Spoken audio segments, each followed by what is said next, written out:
আসসালামু আলাইকুম। আজ রবিবার 25 মে 2025। আমন্ত্রণ ফ্রেন্ডলি মোবাইল প্রবাস টাইম বুলেটিনে। আপনাদের সাথে আছে আমি ইশরাত জেদ।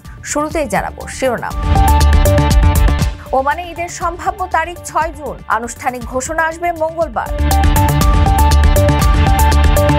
ওমান সাগরে নৌকাডুবি, 2 জনকে জীবিত উদ্ধার করল কোস্টগার্ড।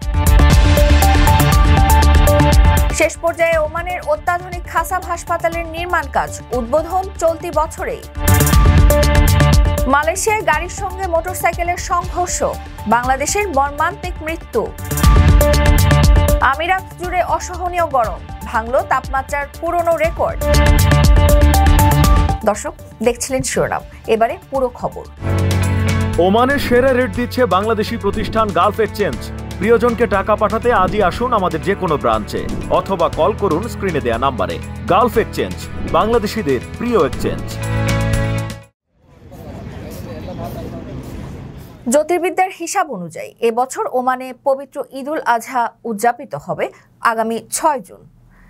ঈদের চূড়ান্ত তারিখ নির্ধারণের জন্য দেশটির চাঁদ দেখা কমিটি মঙ্গলবার বৈঠকে বসবে।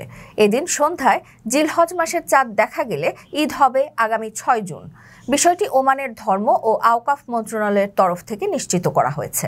মন্ত্রণালয়ের জ্যোতির্বিজ্ঞান শাখার পরিচালক ইউসুফ বিন হামাদ আল রাহবি জানান, আধুনিক জ্যোতির্বিজ্ঞানের নির্ভুল হিসাব অনেক ক্ষেত্রে চাঁদ দেখার সম্ভাব্যতা নির্ধারণ করে। সেই হিসেবে 27 মে সকাল 7:02 চাঁদ উঠবে এবং সূর্যাস্তের পর 36 মিনিট পর্যন্ত আকাশে দৃশ্যমান থাকবে, যা চাঁদ দেখার জন্য পর্যাপ্ত সময়। তাহলে 6 জুন ঈদুল আজহা পালিত হবে। তবে যদি 27 মে সন্ধ্যায় জিলহজের চাঁদ না দেখা যায় তাহলে ঈদ উদযাপিত হবে 7 জুন। তিনি আরো বলেন, ইসলামী শরিয়া অনুযায়ী চাঁদ দেখার উপর ভিত্তি করে সংশ্লিষ্ট কর্তৃপক্ষই ঈদের চূড়ান্ত তারিখ ঘোষণা করে থাকেন। অতএব বাস্তবিক ঘোষণা আসবে পরে। এবার ওমানের পাশাপাশি সৌদি আরব, আমিরাত, কাতার, কুয়েতও ঈদের সম্ভাব্য তারিখ আগামী 6 জুন। সে অনুমান থেকে ইতোমধ্যে দেশগুলোর ঈদের ছুটি ঘোষণা করতে শুরু করেছে। ওমানে প্রথম শ্রেণীর হাইপার মার্কেটে কাজের সুবর্ণ সুযোগ। প্যাকিং, ক্লিনিং আর লোড আনলোডিং কাজে নিয়োগ হবে 25 জনকে। যোগাযোগ করুন স্ক্রিনে দেওয়া নাম্বারে। ওমানে ডুবে যাওয়া একটি নৌকা থেকে 2 ওমানি নাগরিককে জীবিত উদ্ধার করেছে কোস্টগার্ড পুলিশ। রোববার সকালে মুসান্নাহ উপকূলের কাছে মাছ ধরার সময় নৌকাটি ডুবে যায়। দুর্ঘটনার পরপরই কোস্টগার্ড দ্রুত ঘটনাস্থলে পৌঁছায়। উদ্ধারকারীরা ডুবে যাওয়া নৌকাটি টেনে উপকূলে নিয়ে আসেন এবং 2 নাগরিককে নিরাপদে তীরে পৌঁছে দেন। তাদের শারীরিক অবস্থা ভালো রয়েছে বলে নিশ্চিত করা হয়েছে। এর আগে শনিবার ওমান সাগরের উপকূলে এক অলৌকিক ঘটনার সাক্ষী হয়েছে বাসিন্দারা। ধোফারের মিরবাতে সমুদ্রে ডুবে যাওয়া এক শিশুকে উদ্ধারে রুদ্ধশ্বাস উদ্ধার অভিযান পরিচালিত হয়। শেষমেশ এক কোস্টগার্ড সদস্য এবং স্থানীয় আরও 2 জনের উপস্থিত বুদ্ধি এবং সাহসী পদক্ষেপে মৃত্যুর মুখ থেকে ফিরে আসে শিশুটি। উদ্ধারের পর শিশুটি ছিল সম্পূর্ণ অচেতন। সঙ্গে সঙ্গে শুরু হয় সিপিআর। একটানা 25 মিনিট ধরে জীবন ফিরিয়ে আনার মরিয়া চেষ্টা চলে। অবশেষে তাদের সেই চেষ্টা সফল হয়। জ্ঞান ফিরে আসে শিশুটির, ফিরে আসে তার নিঃশ্বাসের শব্দ। এরপর দ্রুত শিশুটিকে হাসপাতালে নিয়ে যাওয়া হয়।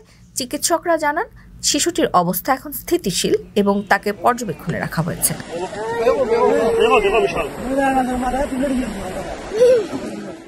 ওমানে অবৈধ প্রবাসীদের জন্য দারুণ সুযোগ।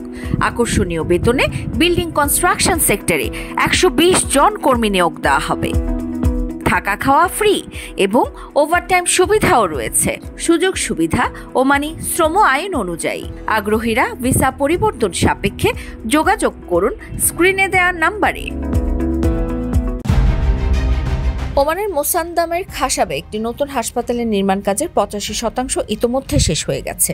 প্রায় 1 লাখ বর্গমিটার জায়গায় তৈরি হচ্ছে এই আধুনিক হাসপাতালটি, যার নির্মাণ এলাকা 36,000 বর্গমিটার। মোট ব্যয় ধরা হয়েছে 48 মিলিয়ন ওমানি রিয়ালেরও বেশি। এই নতুন খাসাব হাসপাতালে থাকছে 164টি শয্যা। এটি চালু হলে পুরো মুসান্দাম অঞ্চলের স্বাস্থ্যসেবা অনেক উন্নত হবে। আশা করা হচ্ছে চলতি বছরের শেষের দিকে হাসপাতালটির কাজ পুরোপুরি শেষ হবে। স্বাস্থ্য মন্ত্রণালয়ের প্রকল্প ও প্রকৌশল বিভাগের মহাপরিচালক ইঞ্জিনিয়ার ইউসুফ বিন ইয়াকুব আম্বো আলী বলেছেন, খাসাবের এই হাসপাতালটি মুসান্দাম গভর্নরেটের জন্য একটি বড় উন্নয়নমূলক প্রকল্প। এটি চালু হলে রোগীদের চিকিৎসার জন্য রাজধানী বা অন্য গভর্নরেটে যাওয়ার প্রয়োজন অনেকটাই কমে যাবে।